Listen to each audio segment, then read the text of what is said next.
2020년 8월 23일 오전 7시 14분 2,400톤 화물선 MV 새벽벼로가 부산항 3번 부두에 정상 접안했습니다. 항적과 항로는 이상 없었습니다. 선원 14명 전원 확인. 그런데 선장이 없었습니다. 희망TV 미스터리 시리즈에 오신 것을 환영합니다. 저는 진실을 추적합니다. 오늘 우리가 다룰 사건은 공해상에서 일어난 불가능한 실종입니다. 구독과 좋아요를 눌러주시면 진실을 끝까지 함께 추적할 수 있습니다. 안녕하세요. 저는 미스터리 영상 진실의 그림자 전문 해설자입니다.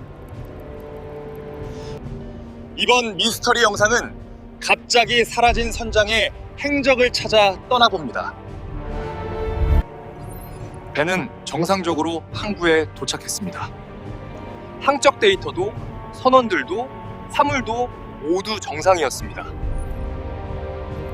그런데 오직 한 사람, 25년 경력의 강 선장만이 없었습니다. 배 위에서, 바다 위에서, 세상 어디에서도 찾을 수가 없었습니다. MV 새벽벼로 2,400톤급 일반 화물선 부산을 출발 동해를 지나 블라디보스토크 정기 항로 운항. 이 배의 마지막 항해는 8월 18일 부산항을 출발해서 동해 공해상 경유, 8월 23일 부산 귀향 예정이었습니다. 5박 6일의 항해 일정이었습니다. 8월 23일 오전 7시 14분 해경의 입항 절차 중 선장의 서명을 요구했을 때 1등 항해사 이상민 부선장이 처음으로 선장실으로 갔습니다. 문은 잠겨있지 않았습니다. 방 안에는 아무것도 없었습니다. 강동수 선장의 흔적이 없었습니다.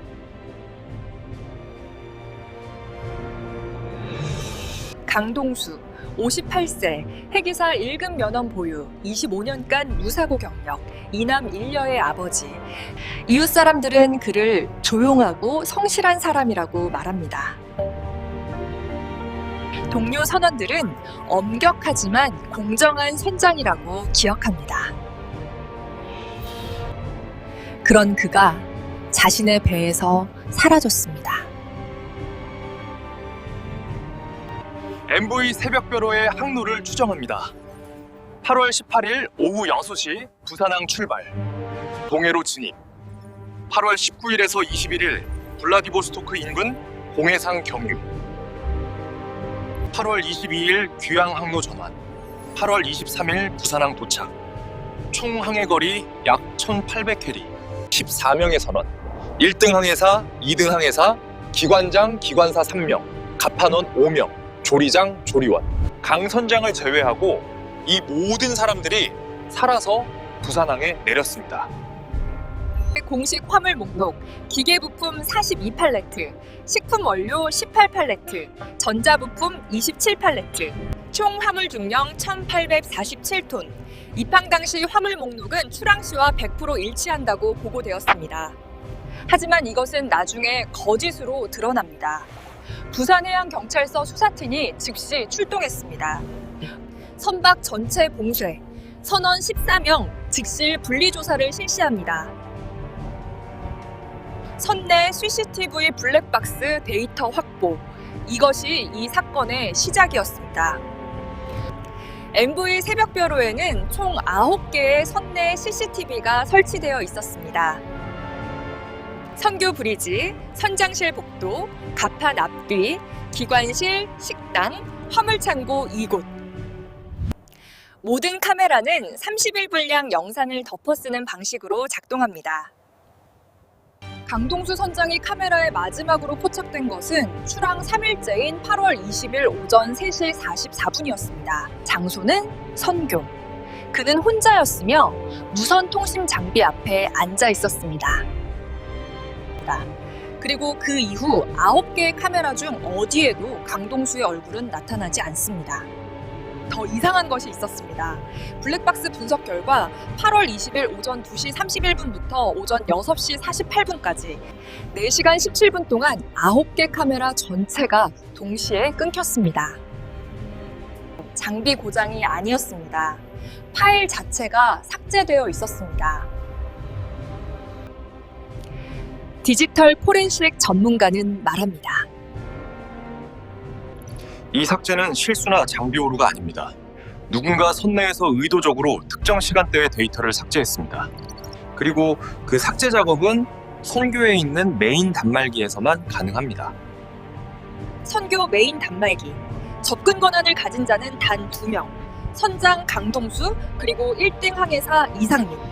강동수 선장은 오전 3시 44분 이후 카메라에 잡히지 않습니다. 그렇다면 누가 그 데이터를 삭제했는가? 해경 수사팀은 14명의 선원을 개별적으로 분리 조사했습니다. 조사는 총 36시간에 걸쳐 진행되었습니다. 수사팀이 가장 먼저 이상하게 느낀 것은 진술의 완벽한 일치였습니다. 선장님은 8월 20일 아침부터 안 보였습니다. 우리는 몰랐습니다. 이상한 점을 전혀 느끼지 못했습니다. 14명 모두 거의 동일한 진술이라고 수사팀 김모 형사는 말합니다. 30년 수사 인생에서 14명이 이렇게 진술이 일치한 경우는 없었습니다. 특히 이상민 1등 항해사, 선교 접근 권한 보유자, 그의 진술 중 이상한 점이 있었습니다. 그는 8월 20일 자신이 당직이었다고 주장했습니다. 그러나 항해 일지를 보면 그날 당직은 2등 항해사 박준서였습니다. 심리 전문가는 분석합니다. 이 사건의 진술을 분석해보면 조율된 진술의 특징은 3가지입니다. 지나치게 간결함, 감정적 반응의 결여, 그리고 타인의 행동에 대한 비정상적인 무관심. 14명의 선원들은 3가지 모두에 해당했습니다. 오늘 조사 21시간째, 선원 중 가장 나이 어린 갑판원 조영수 23세에게 이상한 징후가 나타났습니다. 그는 진술 중 3번 자신의 손을 떨었습니다. 한 번 눈물을 참는 것처럼 보였습니다. 그리고 마지막에 이렇게 말했습니다. 제가 더 말할 수 있는 게 없습니다. AIS 선박 자동 식별 시스템. 모든 선박은 15초마다 자신의 위치, 속도, 방향을 위성으로 자동 전송합니다. 이것은 국제 해사 규정에 따른 의무 장비입니다. MV 새벽별호의 AIS 데이터는 처음에는 완벽해 보였습니다. 해양 데이터 분석 전문가 최모 박사는 8월 20일 오전 2시 31분부터 6시 48분 사이에 AIS 데이터를 집중 분석했습니다. 그리고 발견했습니다. 15초마다 자동 전송되어야 할 신호가 이 구간에서는 정확히 15초 간격으로 전송되고 있었지만 선박의 속도 변화 패턴이 물리적으로 불가능했습니다. 속도가 12노트에서 0노트로 떨어졌다가 다시 12노트로 돌아오는데 30초가 걸렸습니다. 2,400톤 화물선이 30초 만에 완전히 멈춰다 재출발할 수 없습니다. 물리적으로 불가능합니다. 이 데이터는 실제가 아닙니다. 누군가 AIS 신호를 스풀핑했습니다. GPS 스푸핑. 가짜 신호를 발신해 선박의 공식 위치 기록을 조작하는 기술, 군사 등급의 장비가 필요하지만 국제 해상 범죄 조직들 사이에서 이미 수년 전부터 사용되고 있다. 국제 해사 보안 전문가들은 경고해 왔습니다.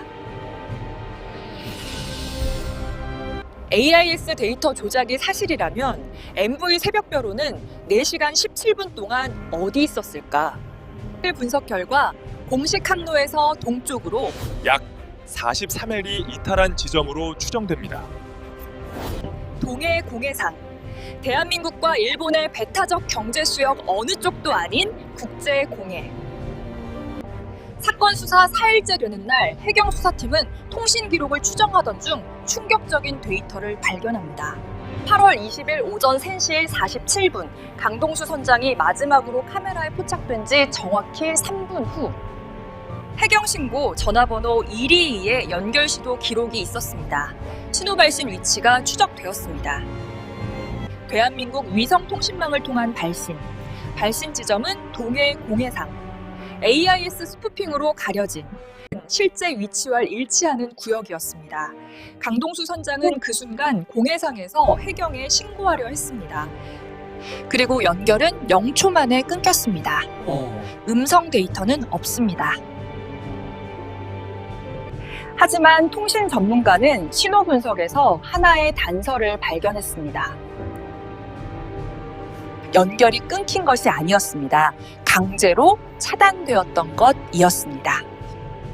선내에서 같은 시각에 선교의 메인 통신 차단 스위치, 이것을 사용하면 선내 모든 외부 통신을 즉시 차단할 수 있습니다. 통상적으로 비상시에 사용되는 장치입니다. 그리고 이 스위치는 8월 20일 오전 3시 47분에 작동된 기록이 남아 있었습니다. 선장실이 아닌 선교에서 오전 3시 47분 이상민 1등 항해사는 어디 있었는가? 그는 자신의 선실에서 수면 중이었다고 주장했습니다. 하지만 선실문 로그에는 오전 3시 41분에 선실문이 열리고 4시 22분에 닫힌 기록이 있었습니다. 41분간의 공백. 해경 특수수사대와 관세청이 화물 전수조사에 착수했습니다. 기계부품, 식품원료, 전자부품. 그러나 조사 시작 2시간 만에 목록에 없는 컨테이너가 발견됩니다. 컨테이너 번호 C17. 화물 목록에 기계부품으로 기재된 이 컨테이너 안에는 기계부품이 없었습니다. 대신 방수 포장재로 밀봉된 약 340kg 분량의 미확인 화물. 현장에서 소량 샘플 검사 결과 국제 규제 물질로 1차 판정, 인터폰과 한국해경이 공조 분석한 결과 이 화물 이동 경로는 이미 3년 전부터 추적되어 온 동아시아 해상 밀수 루트와 일치했습니다. 블라디보스토크 인근 공해상에서 다른 선박과 교환하는 방식. MV 새벽별호는 이 루트에 3년간 7차례 이용된 것으로 추정. 배후에 해운 브로커 조직이 있었습니다. 선박을 이용한 정기 밀수 운반 조직은 선박 소유주나 운항사가 아닌 선장을 직접 포석하는 방식을 사용합니다. 그리고 강동수 선장은 3년 전에 이 조직에 의해 처음 접촉을 받은 것으로 추정됩니다. 하지만 강동수 선장은 복종하지 않기로 했습니다. 이 항해가 마지막이었습니다. 그는 해경에 신고하기로 결심했습니다. 가족들에게는 이번 항해 끝나면 얘기를 할 게 있다. 이번 항해가 마지막 항해라며 문자를 남겼습니다. 8월 18일 출항 직전에 남긴 것입니다. 수사 6일째 밤 23세 가판원 조영수가 담당 형사에게 면담을 요청했습니다. 형사님, 새벽 3시쯤에 공해상에서 다른 배가 왔습니다. 그냥 어두운 배가 우리 배 옆에 붙었습니다.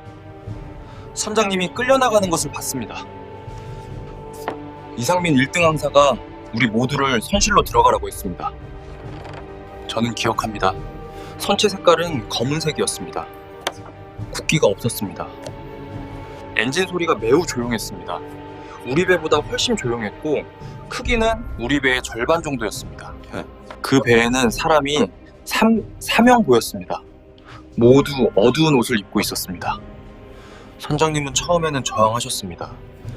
하지만 2명이 양쪽에서 팔을 잡고 있었습니다. 우리 배에서 다른 배로 로프 브릿지를 설치했습니다. 선장님이 그 위를 건너가셨습니다. 어두워서 얼굴 표정은 못 봤지만 한번 소리를 질렀습니다. 이상민 1등 항해사가 조직과 연결된 사람이었습니다. 저도 한차 전부터 알고 있었지만 무서웠습니다. 이상민 1등 항해사가 조용히 하면 돈을 준다고 했습니다. 저는 돈을 받았습니다. 죄송합니다. 조영수는 이 말을 마치고 오랫동안 울었습니다.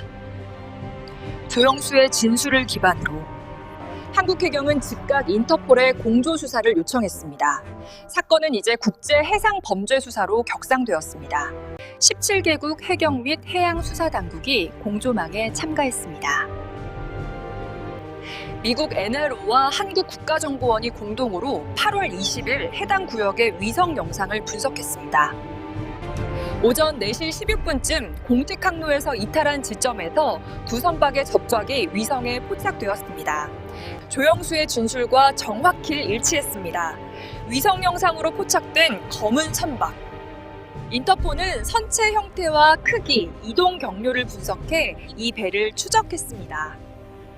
이 선박은 이후 일본 해역 인근을 거쳐 8월 22일 러시아 나우카항 인근에서 마지막으로 포착되었습니다. 수사 결과 윤곽이 드러난 브로커 조직, 한국, 러시아, 일본을 연계하는 국제해상밀수 조직, 최소 3개국 7명의 핵심 조직원, 한국 측 연결책 1명은 부산에 기반을 둔 해운 중개업체 실소유주로 추정, 수사망이 좁혀지고 있었습니다.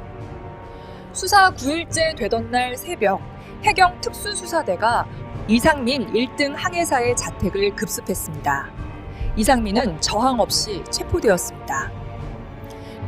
그의 자택에서는 현금 7,800만 원과 암호화된 통신기기 2개가 발견되었습니다. 이상민은 결국 자백했습니다.